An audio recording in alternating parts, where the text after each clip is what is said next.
Well, your friends are comfortable with your present, and your mentors are comfortable with your future.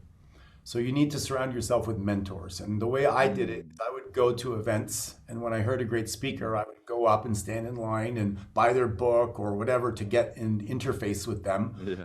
And then I would ask them if they would mentor me. And there's essentially a few ways you can get somebody to mentor you. Number one is you pay them. I paid Tony Robbins $100,000 to mentor me. I paid Yeah. Butch Harmon $2,000 for 20 minutes of his time because he's the guy that taught Tiger golf. I could only get him for 20 minutes, $2,000, but it improved my golf game by about 15%, which was Let's the hardest. go. That's one is pay money. The second one is pay attention. Pay attention to what you can do for that mentor. Offer to pick up their dry cleaning, get their coffee, sweep the floor, fix their internet, anything. Just Yeah. add value to that person. So I have many mentors where I just added value, and then all of a sudden they're like pouring into you. When I was 15, I wanted to be a pilot, and I would take lessons. And then after the lessons, I offered to clean the plane for my teacher. So Mm. I'd wash the plane and I would clean the inside and I would do extra things for him. And then he started giving me like an extra 15 minutes for free on the lessons, which saved me a ton of money. And Yeah. we ended up becoming partners and I bought 10% of the plane. And, Ha. I'm 16 years old. And before I got my driver's license, I had my pilot's license and I owned 10% of a plane. So cool. So just add value.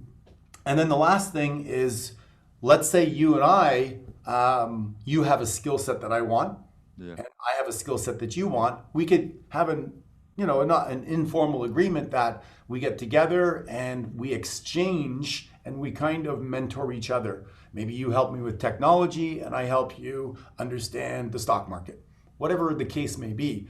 So you can find other people. So if you don't have the money, you have a few different ways. Add value with sweat equity or exchange with somebody else on some level. Maybe I could help you with your golf game and you help me Yeah. build my Off business. right, exactly. So you look for people and you get curious and you find those mentors. And if you look behind me, you see M1, GoM1.com. I created a mastermind group where there are literally Yeah. 600 people that all have a certain skill set and they've all agreed they're all going to get together in a community and share with each other exactly like I said at a high level. And they're not going to apologize for being awesome Yeah. and they're not going to have to dim their light. And if anyone asks somebody else for help, they've all agreed that they'll say yes.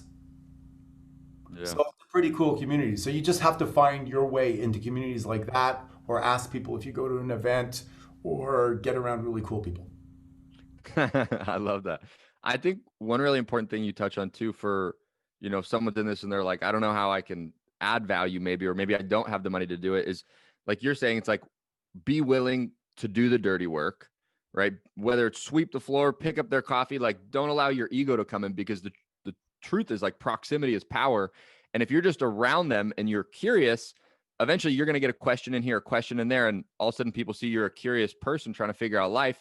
People want to help people like that. So I just think all three of those were just deliciously golden. So